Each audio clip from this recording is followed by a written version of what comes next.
pedo, cachorros? Bienvenidos a episodio de... Tu rostro. Bienvenidos, rostros echados de las nubes, a este rincón de la tierra que es su canal.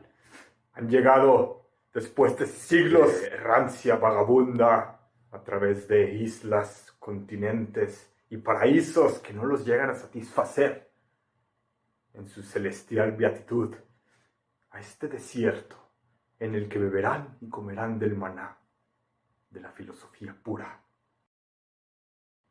a través de su servilleta, el rostro echado de las nubes, el rostro caído a la tierra. En esta ocasión vamos a hablar de una obra maestra que ha llegado al corazón de todos los que la han visto, sin falta alguna. Porque no es lo que yo consideraría popular, pero es la prueba viviente de que algo no tiene que serlo para ser estupendo, 10 de 10. Estamos hablando de Okami to Kushinryu, Spice and Wolf, una serie de novelas escrita por Izuna Hasekura. Bueno, novelas, entre comillas, porque también tienen manga y tienen anime. 2 temporadas. Está por salir la tercera. Izuna Hasekura, un talentoso autor que ya a sus 23 años había publicado el primer volumen de esta obra maestra. Una proeza que un autor, como su servilleta, sabe que es peculiar. Pero el autor solo se le conoce a través de su obra, no de su biografía, a mi parecer. Porque la obra es aquello que quiso expresar intencional y conscientemente, mientras que la biografía son hechos episódicos y fortuitos que pasaron a través del tiempo y que si bien construyeron la mentalidad del autor, bueno, no fueron sacados de su ser interior. Y estamos hablando de un autor japonés, por lo tanto el interior, el centro, es algo muy central en esta dimensión. Pero veamos. Así que Spice and Wolf, camino Toshinryu. ¿Y cuál es el mensaje que esconde a través de su extenso y fascinantemente construido mundo cuasi medieval? Pues acompáñenme a descubrirlo, porque la verdad podría no estar tan en la superficie como uno podría pensar. Yo soy el rostro echado de las nubes. Descubramos este horizonte. ¡Vamos allá!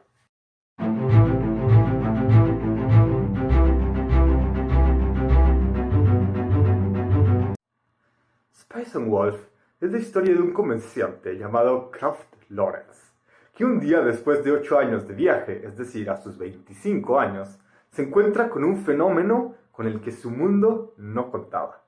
Aparece en su carroza de viaje un ser con una cola y unas orejas de lobo, así, un furro.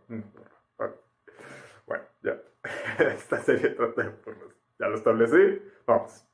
Pero en vez de tomar la dirección típica para este tipo de historias, de las que prácticamente tenemos la realización húmeda de los fanáticos parafílicos escondidos en lo profundo de su cuarto leyendo fanfics por internet, con el personaje masculino o femenino convirtiéndose en una mascota sexual del protagonista, y algo que no sé qué significa a nivel psicológico, la historia se desenvuelve con otro motivo en mente. No vamos a tener fanfics de furros. No, otra cosa, esto es otra cosa. Horo, como se le llama a esta furro, es la personaje femenina más compleja, dinámica y desarrollada de todo el anime, incluyendo a tus waifus favoritas.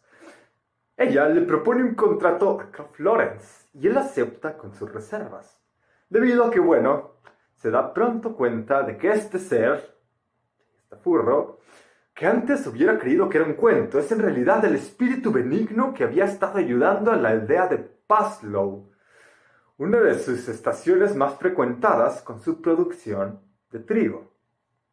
Por lo tanto, este comerciante tenía algo allá así como una deuda con la furro, ya que él llevaba comerciando con esta aldea durante todo el tiempo de sus viajes, y era gracias a Horo, escrito Holo, pero por reglas fonéticas de japonés pronunciado Horo, que él conseguía el producto.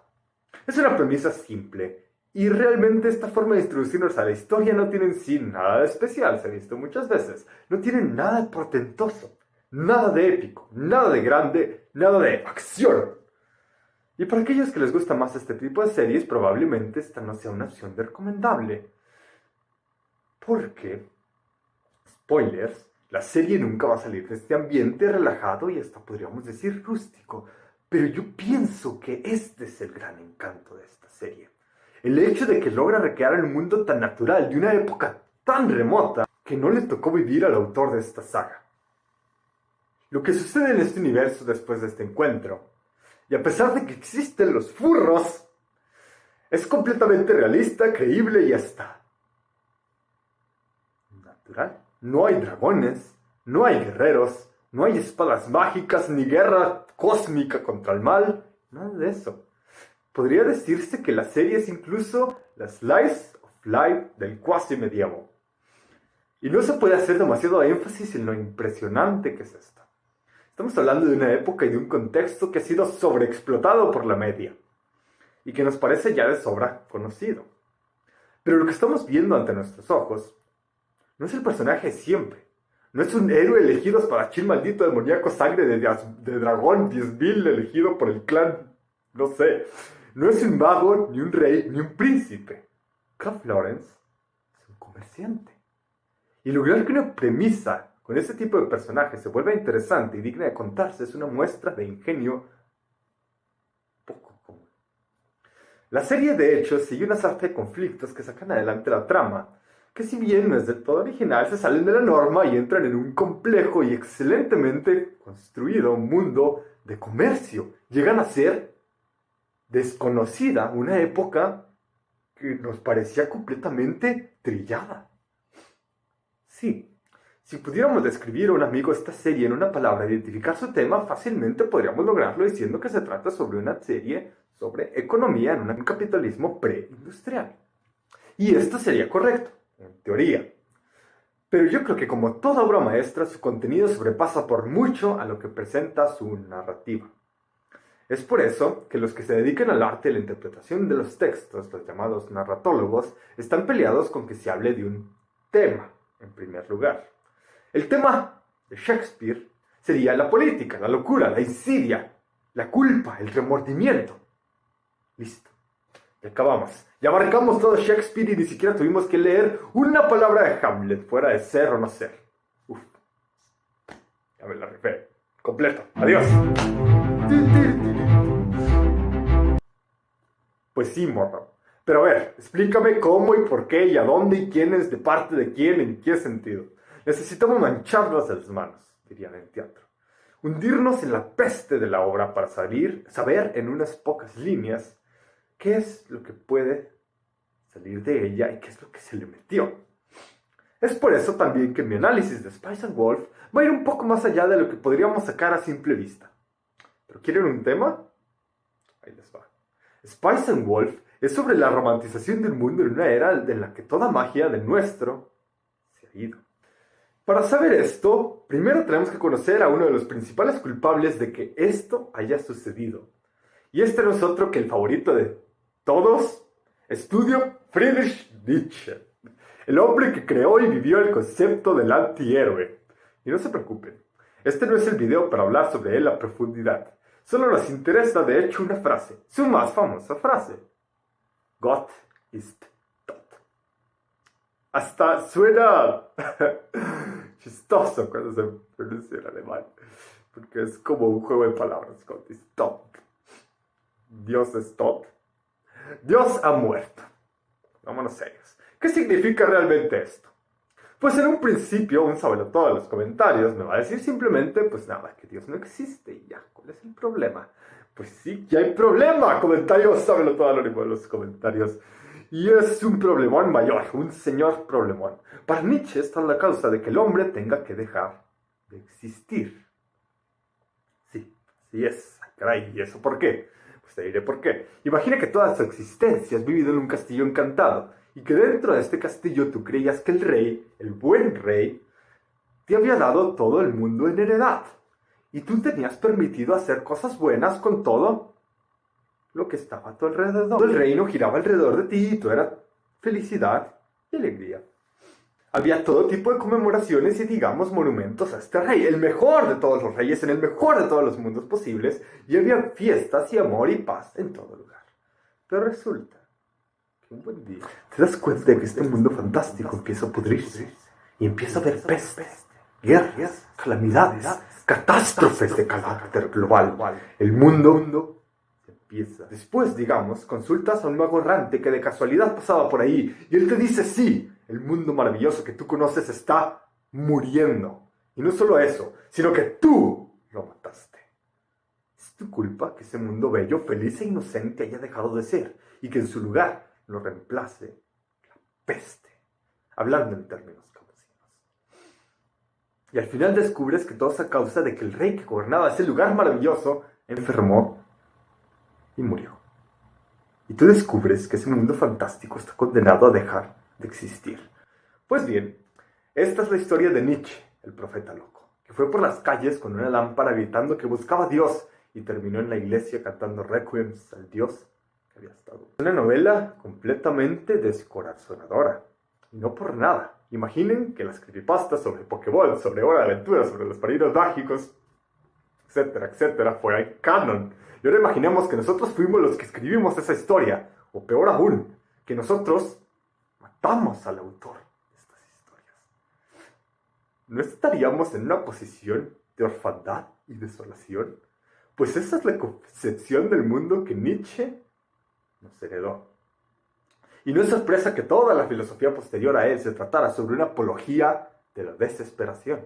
Sartre, Camus, Derrida, Habermas, Jaspers, Heidegger, Schiller, Marx, todos se tratan en menor o mayor medida de salvarnos de la catástrofe que es la muerte de Dios. Y es cierto que algunos la ven como una liberación, justifican así este asesinato, pero no podría ser menos nietzscheano. Estamos acostumbrados ya como sociedad a identificar a Dios como un tirano. Esto nos ha enseñado, por ejemplo, la comedia Monty Python. Es famosísima la imagen del Dios de la Edad Media que aparece en una de sus parodias. Para nosotros, que Dios está muerto, que nunca haya existido, nos parece benéfico. Pero lo que no nos damos cuenta es de la proporción del daño que esto causa. Es prácticamente lo mismo que la detonación de una bomba atómica.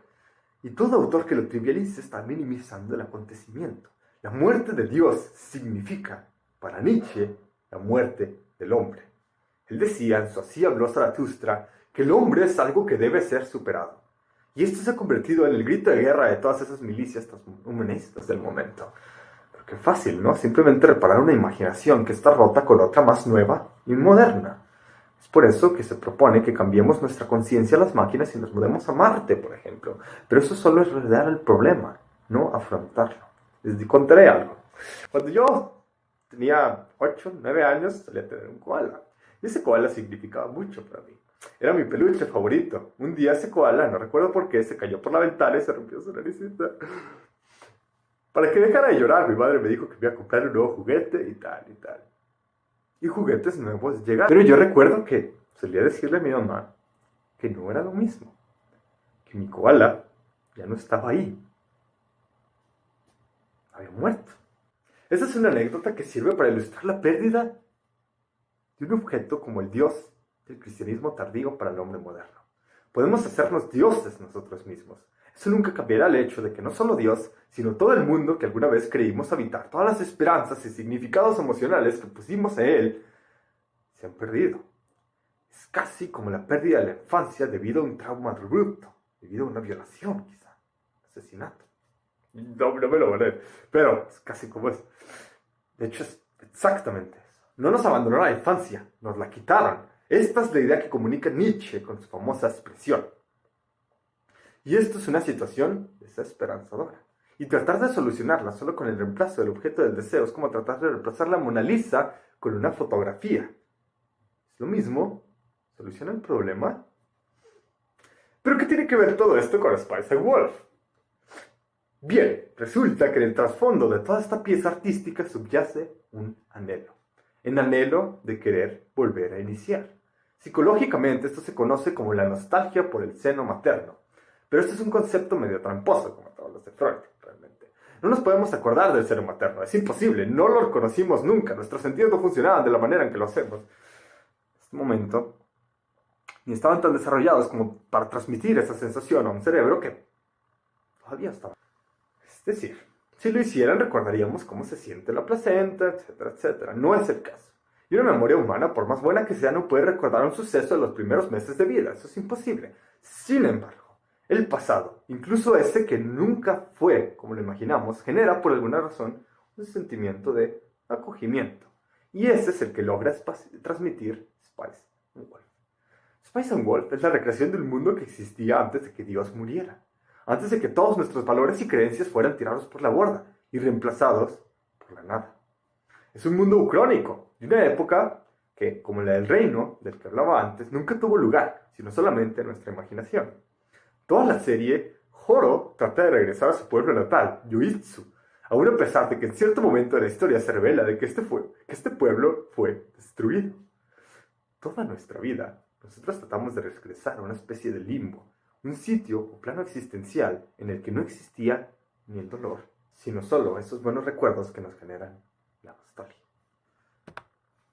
No se trata de un movimiento hacia el pasado, sino de una forma de avance regresivo en el que nos figuramos que antes existe más allá del tiempo y adelante incluso en nuestra línea temporal. El anhelo de Ítaca, Dikere, lo llamaba Heidegger. No es otra cosa que la necesidad que tiene el ser humano de ganarse un lugar al que regresar después de sus batallas épicas contra el cosmos. Descorazonadoras. Es un instinto, diría yo, casi primario en el hombre. Y podríamos darle mil explicaciones, que el regreso a la cueva, algo de ese seno materno quedó en nuestras conciencias. La que más me gusta a mí es la que dice que el hombre, para completar un viaje, tiene que hacer un círculo. No solo está la meta en llegar al destino, sino que después se presenta la curvatura o la inflexión en el camino de la mente del aventurero, aquella que le presenta el recuerdo. Inevitablemente somos llevados a comparar nuestro ser y tener actuales con lo que tuvimos y fuimos al principio. Y para sentir que hemos logrado progreso, primero tenemos que ponerlo en perspectiva con el regreso. El viaje del héroe está hecho de un camino de ida y otro de venida. No existir, existir y luego no existir. Y en el caso de Spice and Wolf, viajar por todo el mundo con el propósito de volver a un lugar que no sea conocido. El problema es que todo hogar, al igual que todo el mundo, cambia.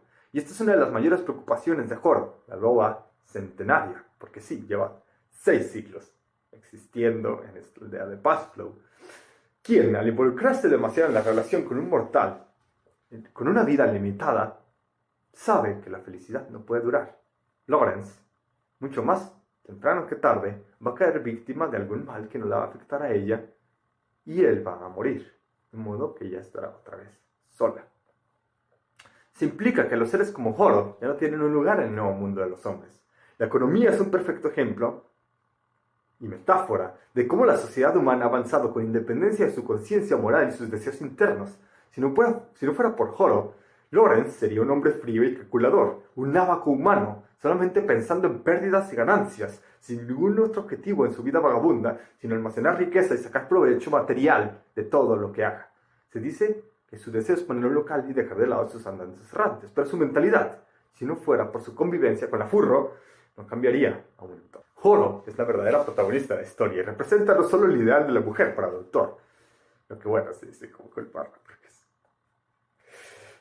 sin un resabio, es decir, un remanente de aquel mundo fantástico que el hombre durante la época en que vivió Nietzsche terminó matando. Y aquí uno de los mensajes más importantes que representa la obra. La humanidad, lo puramente humano, lo más simple y mundano de todo, lo frívolo incluso, porque para la Edad Media todo lo relacionado con el comercio era frívolo, sucio, y seguimos teniendo esa concepción. El marxismo era algo de lo que hace eco la novela en bastantes ocasiones, iniciando los capítulos y en varias conversaciones de Lawrence con muchas de las personas que conoce, llega a decir que la vida del mercader ambulante es una vida vacía, una vida que se aprovecha de las riquezas materiales y que al final, en la muerte, no se puede llevar nada. Pero he aquí que incluso el oficio más cochino, cerdo marrano de todos, para la Edad Media, puede estar casado también con lo trascendental. ¿Quién hubiera pensado que un comerciante, el más aburrido de todos los arquetipos posibles, amén del más indigno, digamos, podría participar de una historia tan emotiva y profunda? ¿Quién podría pensar que el hombre, lo demasiado demasiado humano, podría ser importante para el cosmos? Sin embargo, incluso el más insignificante de nosotros lucha y vive diario con el sentimiento de pertenecer a algo más grande. La consecuencia negativa y más obvia que tuvo la proclamación nietzscheana de que Dios ha muerto fue que el hombre tuviera que separarse del cosmos. Una ruptura que hundió al pensamiento filosófico en los abismos de la desesperación y el solipsismo. Porque eso es realmente la corriente existencialista, el pensar que el hombre existe y nada más el hombre, no el mundo ni nada de lo que hay en él. En esta novela, Asakura nos presenta un mundo en el que una representante del viejo orden, es decir, del mundo donde Dios estaba vivo, viaja y se enamora de un hombre que pertenece completamente a nuestra época, la edad en que Dios ha muerto. Horo, la sabia loba de Yoitsu, le enseña a Lawrence, a través de mil y un azares, cuya temática está inmersa en el ambiente del comercio, que aunque ya no haya mitos en su mundo, el comercio, que es lo más desmitificado del mundo, y todo lo que ellos representaban pertenezca al pasado, no todo era mentira, no todo era ilusión ni fábula. No es casualidad que Lawrence primero haya conocido a Horo a través de una vieja historia rural, es decir, a través de un símbolo. Después de la bomba atómica que lanzó Nietzsche, y no solo él, sino Copérnico, Darwin, todos ellos, en quienes se inspiró, sobre la cosmología que reinaba y se añejaba hacía siglos en la mente humana, algunas de las viejas visiones sobre la vida y el universo siguen siendo válidas. Spicer Wolf, en el fondo, habla sobre una forma en el que el mundo de los cuentos de hadas, que antes era el mundo y punto para la mayoría de las personas, después de que se separó del mundo real, después de que terminó relegado al país de la fantasía, puede congeniarse con el mundo del hombre después del Renacimiento y con el advenimiento de la Ilustración, que es más o menos la época ideológica que este universo representa. Es por eso que es cuasi medieval, porque las conversaciones que tienen, el pensamiento que los domina, ya es muy posterior a la Edad Media. Y en consecuencia, con el mundo que evolucionó más allá de una forma fantástica de ver la existencia. Si Horo y Lawrence pueden formar una pareja, es posible que el hombre y la fábula puedan reconciliarse. Y esto es solo en la medida en que ambas partes puedan sacar y aprender algo la una de la otra.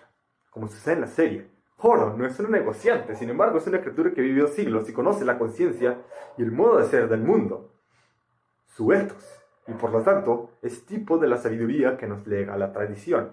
Lawrence es el tipo del hombre moderno que tiene un enorme sentido práctico y gran habilidad en su dominio, la ciencia y la tecnología, pero que ha olvidado lo que era valioso y necesario para su propia subsistencia y bienestar, como por ejemplo la naturaleza, la diversión, el juego, la cultura y hasta el amor. El mensaje que deja al final la obra es bastante optimista. Ambos mundos son capaces de coexistir. Horo puede vivir en el mundo de los humanos, puede incluso ser útil y puede adueñarse de ese nuevo mundo y encontrar un nuevo hogar. Al igual que lo femenino y lo masculino parecen ser opuestos, pero en realidad son dobles complementarios que no existen el uno sin el otro, así el mundo pre-nihilista o romántico, que es el que retrata la serie, se puede congeniar con el mundo post-nihilista o moderno, en una historia que nos permite escapar por fin del abismo de la desesperación y el sinsentido en que estamos atrapados. Aunque para eso nos haga falta aún hacer el viaje y encontrarnos con una furra centenaria desde la mitad del camino, metafóricamente hablando. Un último aspecto que me gustaría mencionar es cómo Lawrence nunca deja de ser convenciente por estar con Horo, y Horo nunca deja de ser una loba por estar con él. Esta es una lección que puede ser útil tanto en el ámbito de las relaciones interpersonales. No se tiene que abandonar lo que quieres por estar con la persona que quieres, como también y de manera igual de importante en el plano intelectual. No se tiene que dejar de lado el materialismo, digamos, para estar en contacto con la cultura, el arte, la tradición y viceversa. Pero hay que entender bien el materialismo. El materialismo para Nietzsche no era simplemente centrarse en las cosas físicas. El materialismo para Nietzsche era un materialismo mítico, espiritualizado. Sí, para Nietzsche solo existe el cuerpo, solo existen los objetos, pero estos objetos, con ellos, llega a formar un universo de fábula. Es decir, que al final Nietzsche también llegó a crear lo mismo, la misma salida, el mismo escape, digamos, a su mundo moribundo. Así habló Zaratustra.